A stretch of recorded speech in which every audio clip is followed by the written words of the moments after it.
안녕하세요, 묘한의사입니다. 오늘 이 시간에는 민감성 피부를 갖고 있는 분들이 자외선 차단제를 어떻게 써야 되는지 그 쓰는 방법과 가이드라인을 설명해 드리겠습니다. 구독과 좋아요 부탁드리겠습니다.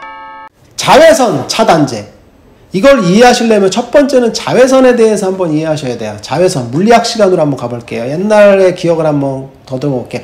자외선이라는 건 뭐냐면 자외선, 보라색, 가시광선 스펙트럼에서 보라색 밖에 있는 걸 자외선이라고 했잖아요. 자외, 그죠? 파장이 긴 것부터 짧은 것으로 나눠서 이제 적외선이 파장이 길거든요. 그래서 피부 깊숙이 침투하는 거고, 그리고 가시광선, 그 다음에 자외선, 이런 식으로 돼 있어요.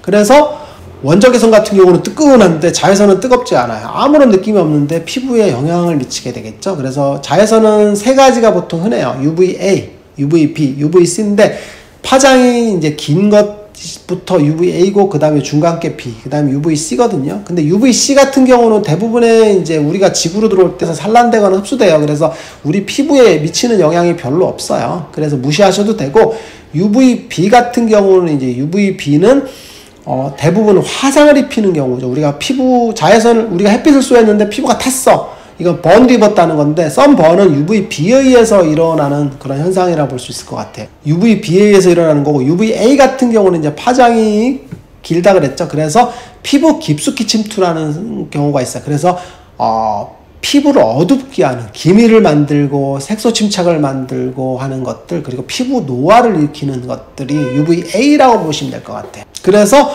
침투하는 부위를 보면 UVC 같은 경우는 피부 겉에만 작용을 하고, UVB 같은 경우는 기저층까지 침투를 해요. 그래서 화상을 입히거든요. 근데 UVA는 진피층까지 침투를 해요. 아까 저번에도 옛날에 제가 피부 그 색소 침착에 대해서 PIH에 대해 설명했던 영상을 보시면 알겠지만, 깊숙이 진피층까지 침범하는 경우에 색소 침착이 깊게 오래 남는다 그랬죠. 그래서 기미 같은 걸 유발하는 경우가 UVA 때문에 생기는 거라고 보시면 될 것 같아요.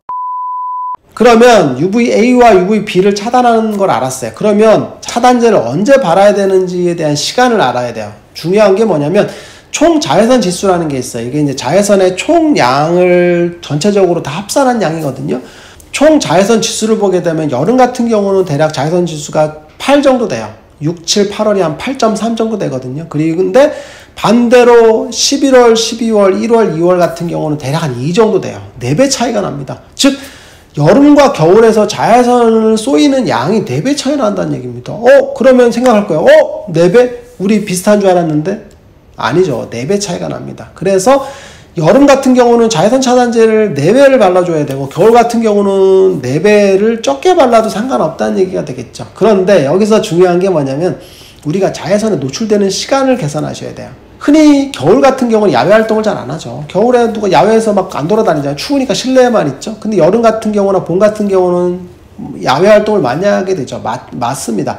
개인적인 편차에 따라서 뭐 예를 들면 밖에서 일을 하시는 분들 같은 경우는 자외선 양이 여름이나 겨울이나 똑같을 수 있겠죠. 노출 시간이. 그렇지만 일반적인 그런 실내 생활하는 분들은 겨울에는 실외 생활을 안 하다가 여름에는 실내 활동을 많이 하게 되겠죠. 그리고 해가 오랫동안 떠 있을 수 있겠죠. 그래서 조건에 따라서 굉장히 다르죠. 그래서 총 자외선 지수는 여름과 겨울의 차이가 한 4배 정도 나게 되는데, 활동하는 거에 따라서는 자외선을 쏘이는 시간이 더 많이 차이가 난다고 보시면 될 것 같아요. 그래서 보통 저희 같은 경우는 이제 피부가 민감한 분들 같은 경우는 겨울 같은 경우는 자외선 차단제를 실내만에서 주로 계시는 경우는 안 발라도 된다고 얘기하고, 여름에 이제 야외 활동을 할 때만 주로 바르라고 합니다. 중요한 건 뭐냐면 총 자외선 지수와 자외선에 노출되는 시간이 중요한데, 겨울 같은 경우는 굉장히 적다라는 거, 우리가 생각보다 더 적다라는 걸 이해하시면 될 것 같아요. 그러면 자외선에 노출됐는데 이제 자외선 차단제를 발라야 되잖아요. 그러면 자외선 차단제를 뭘 발라야 될지에 대해서 고민하셔야 돼요. 그러면 자외선 차단제는 어떻게 만들어지는지 그거에 대해서 한번 고민하셔야 되는데, 자외선 차단제는 대부분의 경우는 보습제에다가 자외선 흡수 필터라는 게 있어요. 그리고 산란제라는 게 있어요. 그걸 3개를 섞는 겁니다. 그래서 집에서도 자외선 차단제를 만들 수가 있어요. 어떻게 만드냐면 로션 있죠. 로션에다가 이제 화학적 자외선 차단제 흡수 필터가 들어가는 성분들을 사게 됩니다. 뭐 옥시벤존, 뭐 아보벤존 같은 약품들이 있거든요. 그걸 사. 그리고 산란제라 그래서 티타늄 옥사이드, 징크 옥사이드 같은 것들이죠. 이건 어디서 들어보셨을 텐데, 이게 뭐냐면 화장품 중에 파운데이션 성분이죠. 그래서 그 그게 섞어진 거라 보시면 돼요. 그래서 자외선 차단제는 파운데이션에다가 로션을 섞고 거기다가 자외선 흡수 필터를 섞은 거라고 보시면 돼요. 굉장히 단순한 구조로 돼 있어요. 그러면 자외선 차단제를 샀어요. 그러면 사서 딱 보게 되면 뭘 보냐면 SPF와 PA 지수라는 게 보이게 되겠죠. 이걸 선택을 하셔야 돼요. 이거에서 또 고민이 됩니다. SPF 지수가 무조건 높은 걸 써야 되는지, PA가 그죠? 3+ 이상을 써야 되는지에 대해서 고민하게 되는데, 그러면 선택을 어떻게 하는지 한번 알려드릴 거예요. SPF라는 건 뭐냐면, SPF라는 건 MED라는 개념을 아셔야 돼요. 뭐냐면 미니멀 에피더멀 이제 도즈라 해서 최소 홍반량이라는 게 있거든요. 이게 어려운 개념인데 복잡하게 생각하지 마시고 간단하게 설명해 드릴게요. 우리가 15분 동안 자외선을 쏘였어요. 이때 홍반이 생기거든요. 이때 홍반이 생기는 최소한의 자외선 양, 광량을 MED라고 하는 겁니다. 그러면 SPF는 뭐냐면 자외선 차단제를 발랐을 때 MED 값을 자외선 차단제를 바르지 않는 MED 값으로 나눈 거라고 보시면 돼요. 더 복잡해졌죠? 그러면 무슨 얘기냐면 SPF 15가 30보다 자외선 차단하는 시간이 길어졌다는 얘기입니다. 보통 이제 SPF 15라고 하면 15라는 그런 자외선 차단하는 시간이 있고, 그리고 SPF 15니까 15 곱하기 15, 즉 4시간 정도의 자외선 차단을 할 수 있다는 얘기죠. 그러면 30은 15 곱하기 30이니까 7시간 정도. 그런데 자외선 차단이 되는 경우에 이제 우리가 자외선을 쏘이는 절대량의 시간이 정해져 있어요. 우리가 지구가 둥글기 때문에 12시간 이상 해가 비추진 않죠. 물론 뭐 저쪽 북유럽 같은 데 가면은 뭐 백야 현상 때문에 계속 비치긴 하겠지만 일반적으로 12시간을 넘을 수가 없어요. 그러니까 SPF는 50 이상이 존재하지 않는 거예요. 그냥 12시간 이상 자외선 차단을 바를 필요가 없거든요. 그래서 SPF 같은 경우는 이제 50 이상이 없는 거고, 그리고 가장 흔히 착각하는 게 뭐냐면 SPF가 15인 경우와 30인 경우에 자외선 차단 효과 자체가, 차단력이 15가 30보다 절반 정도라고 생각하시는 경우가 있는데 그게 아닙니다. SPF 15의 자외선 차단력은 보통 93% 정도 되거든요. 그리고 SPF 30 같은 경우는 96% 정도 돼요. 즉 3% 정도 차이밖에 안 나요. 그래서 차단력은 동일하다고 보시는 게 맞아요. 그런데 차이가 나는 건 뭐냐면 차단 시간이라 그랬죠. 근데 그러면 SPF 15와 SPF 30에서 그럼 차단 시간이 SPF 30이 2배가 되냐? 그것도 아니에요. 뭐냐면 우리가 자외선 차단을 오랫동안 바르게 되면 땀 분비가 되죠. 피지 분비가 되고, 그로 인해서 차단력의 차이가 벌어집니다. 희석되는 거죠, 자외선 차단제가. 그래서 SPF 15와 30에서 2배 차이가 나는데 2배보다 적게 벌어진다고 보시면 될 것 같아요. PA 지수라는 게 있어요. 이건 뭐냐면 UVA를 차단하는 효과에 대한 평가 지수거든요. 그래서 이제 PPD라는 개념을 알아셔야 되는데, 뭐 persistent pigment darkening이라 그래서 이제 차단제를 발랐을 때 검어지는 광량을 얘기하는 거죠. 그래서 이제 PA 지수가 높을수록 광량이 높아지는 거죠. 즉 차단을 잘한다는 얘기죠. 그래서 2부터 100까지의 그런 총량을 따지거든요. 그래서 1+ 같은 경우 2에서 4 정도의 수치를 나타내고, 2+ 같은 경우는 4에서 8 정도, 3+ 같은 경우는 8에서 16 정도의 그런 광량이라고 보시면 될 것 같아요. 그래서 무조건 높을 필요는 없어요. 일정 정도만 차단하게 되면 대부분 차단하거든요.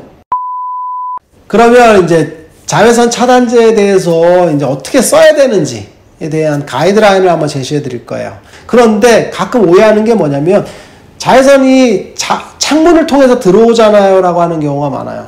그래서 아까 처음에 얘기했던 얘기가 있어요. 뭐냐면 자외선은 UVA와 B가 있다 그랬잖아요. 근데 UVA는 유리창을 통과하지만 UVB는 통과하지 않는다 그랬죠. 그래서 창문을 통해서 통과하는 건 UVA거든요. 그런데 문제가 뭐냐면 창문 바로 앞에서 투과되는 걸 쪼였을 경우에는 자외선에 대한 그런 어택을 받게 되는데, 우리가 흔히 사무실에 있으면 어떻게 돼요? 창문에서 햇빛이 들어오는 경우는 바로 앞자리죠. 그리고 그 이외의 건너에서는 산란돼서 들어오는 경우가 많죠. 이런 경우는 자외선이 굉장히 많이 희석됩니다. 대략 한 5%에서 10%도 안 되는 경우에 자외선이 들어온다고 보시면 돼요. 그래서 미미한 수준의 자외선이 들어온다고 보시면 될 것 같아요. 그런데 실내에서 조명 때문에 자외선이 들어온다고 생각하는 경우가 있는데, 요즘은 형광등을 쓰는 경우가 거의 없죠. 그래서 자외선이 없다고 보는 게 맞아요. LED 등은 자외선이 없거든요. 그런데 그런 형광등을 썼다고 쳐봐요. 형광등 같은 경우에도 자외선이 없어요. 뭐냐면 형광등의 원리는 뭐냐면 이런 원통 안에다가 이제 아르곤 가스를 넣거든요. 거기에 이제 스파크를 빵 주게 되면 얘들이 자외선을 배출해요. 근데 그 등 안에 형광물질을 발라서 그게 부딪히면서 가시광선이 나오는 거거든요.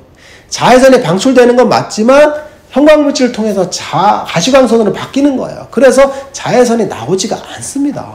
많이 생각해보세요. 형광등에서 자외선이 나와. 그러면 눈 같은 경우가 심각한 문제가 되겠죠? 그런데 그럼 형광등을 쓰겠어요? 안 쓰죠.